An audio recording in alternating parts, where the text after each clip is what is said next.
Shalom and greetings to you all. Welcome back to my YouTube channel. My name is Colonisation and I am the chairman of the African Social Democratic Movement. Today is Friday, the 29th of August 2025. First and foremost, I would like to thank the Almighty God for granting us this precious and beautiful day. It is a blessing to be alive. Today's video is somewhat of a follow-up of the video I posted a few days ago.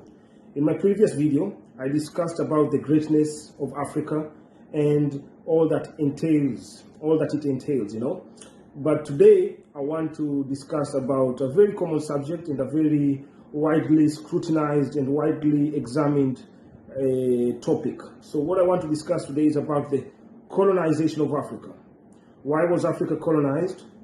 What was the main reason why Africa was colonized? And what was the final objective of the colonization of Africa? This is our topic of today. But before I get into our discussion today, I first want to begin by stating the reason why the African Social Democratic Movement was formed. The African Social Democratic Movement is a Pan-Africanist movement that advocates for a more peaceful and prosperous Africa. This is the main agenda of the African Social Democratic Movement. Pan-Africanism, peace and prosperity. The main aim of our movement is to create a quorum amongst Africans. We in the African Social Democratic Movement, we would like to discuss about what we as Africans in the year 2025 want for ourselves. What kind of life do we want? What kind of future life would we like our children, our great-grandchildren to have? The African Social Democratic Movement advocates for clear agreements among African countries and for clear objectives of the African continent and the African people. This is the main objective of the African Social Democratic Movement. We as Africans should realize who we are. We as Africans should realize where we are coming from, where we are now, and where we are going. The African Social Democratic Movement's main ideology is based on or focused on the restructuring of the economic systems of Africa and the unity of all African countries. This is our main agenda. We in the African Social Democratic Movement, we are not advocating for charity or for special treatment to any African country or to any African. We are advocating for equal and fair economic policies towards our great African continent. You know, sometimes when we hear about the ideology behind equality for people, equality for races, equality for religions, it's all well and good, but equality, the term of equality is a very dangerous ideology, because equality in a sense is not the nature of life. So we in the African Social Democratic Movement are advocating for fair and just economic practices towards Africa and in Africa. If we have fair and just economic policies in Africa, we as Africans will do the rest. With hard work and with cooperation in Africa, we will achieve the rest. With that said, I want to continue with the topic of the day, which is about the colonization of Africa. You know, colonization in itself is as old as human history. Since the beginning of human civilization, different peoples of the world have colonized and subjugated people of different races, people of different tribes, people of different religions. It is the nature of the world. Colonization has happened in every continent and to all the peoples of the world. It is the nature of mankind. It is the nature of mankind if you think about it. It is the natural law of life. But the colonization of Africa was not a force of nature, but rather a necessity to the survival of the rest of the world. Let me explain. Africa in the 15th century was one of the least explored lands in the face of the earth.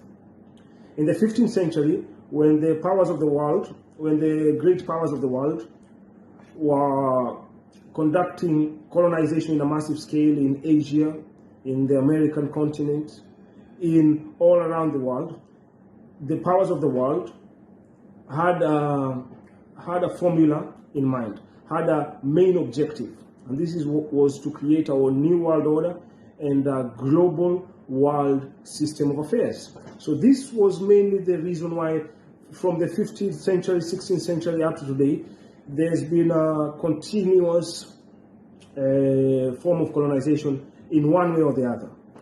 So this was the main agenda of colonization. The American continent was colonized, the South America, the North America, Central America was colonized by different colonial powers. The same thing in Asia, the same thing in the Middle East and in the Levant. Africa was the last continent to be colonized.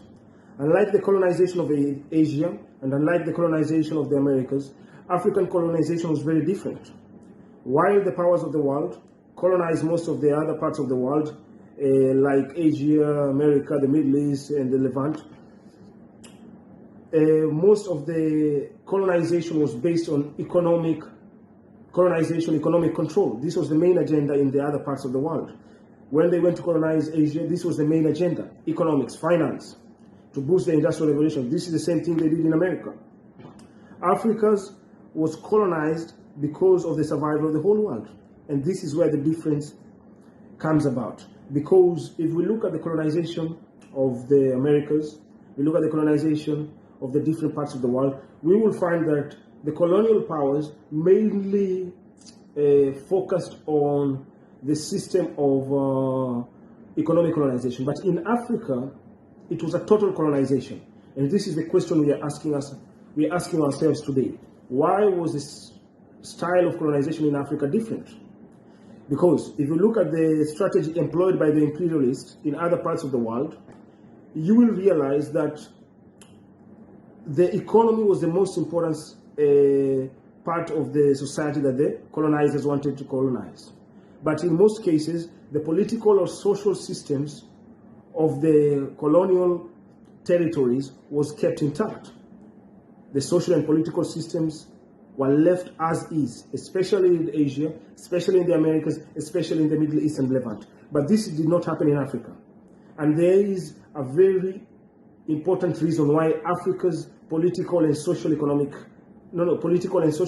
systems were destroyed during the colonization of Africa. It was not by natural fact of colonization that our political systems and social systems got destroyed and got eradicated. It was part of the colonization process in Africa.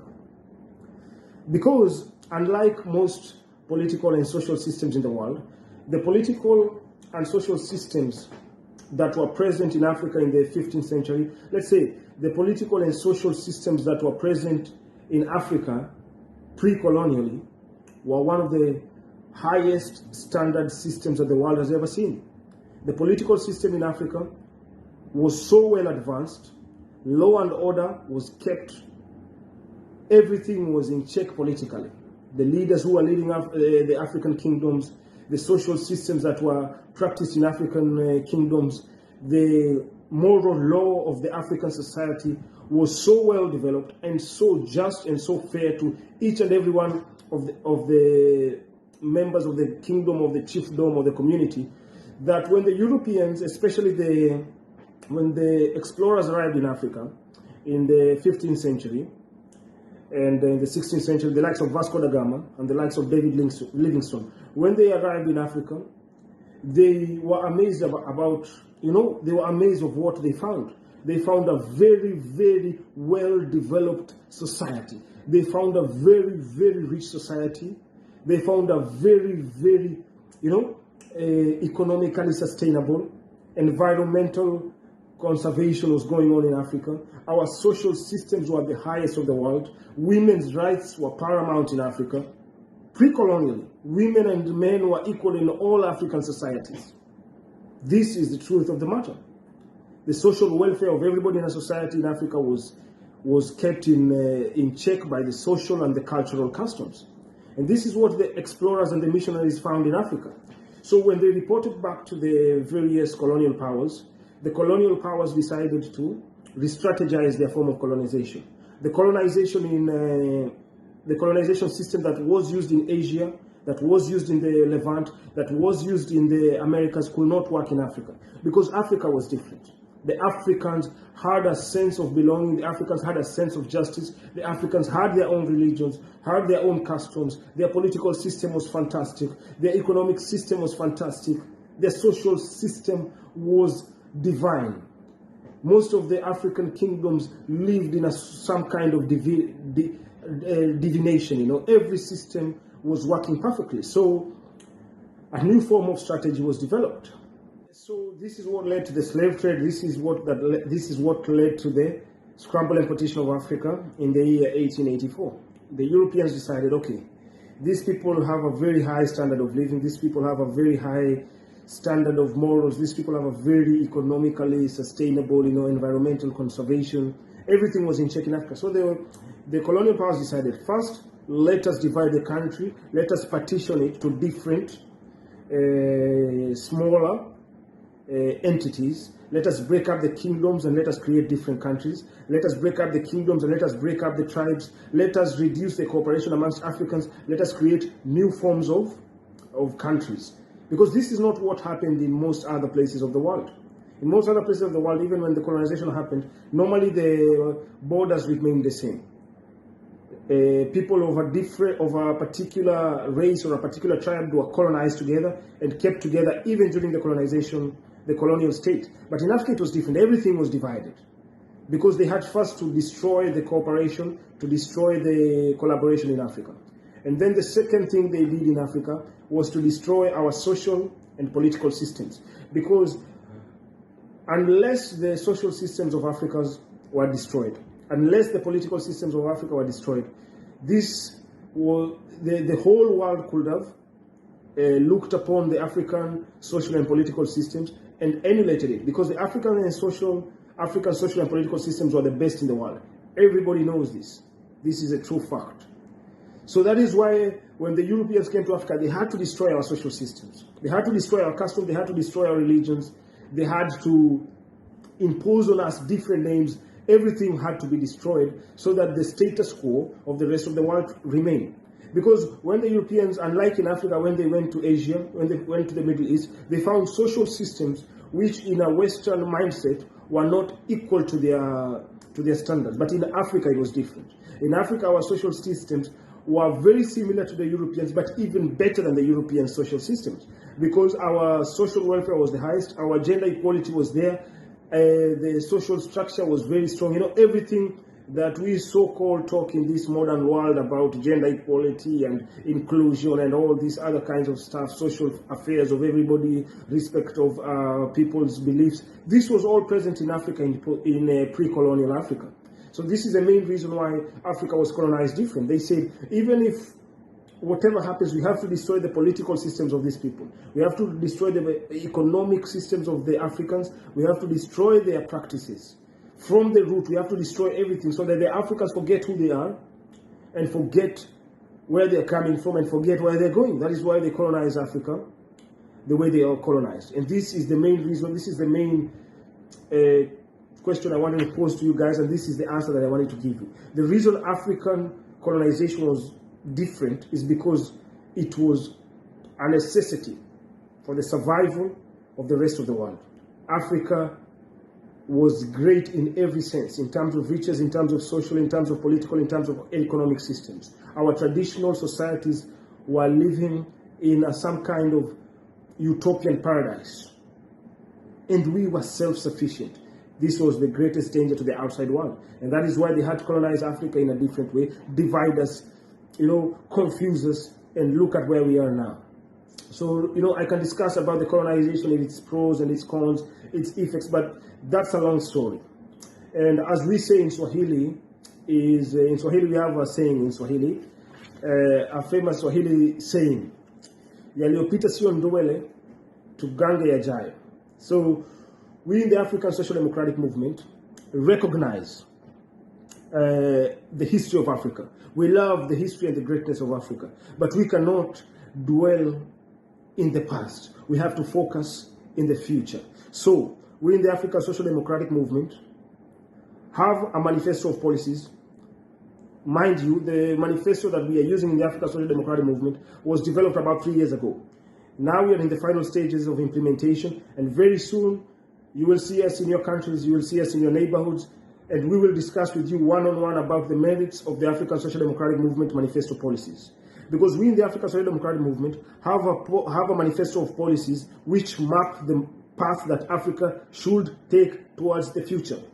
All Africans, first and foremost, should wake up and realize that our prestigious heritage can be restored, that our greatness, ancient greatness, modern greatness can be reborn and can be revitalized. Through unity and cooperation in Africa, peace, prosperity, and love will reign like waters from a mighty stream. This is the reality. Let me finish today by thanking all of you for joining me today. Thank you for your time. If you like this video, please like, share, and subscribe. Join me in the chats, what they call the comment section. Let's discuss. Let us join hands if you have similar, ideological beliefs. Let us join hands. Let us think about what we can do together as Africans and how we can do it better. This is the main reason why the African Social Democratic Movement was formed. This is our ideology, and this is what we want for Africa.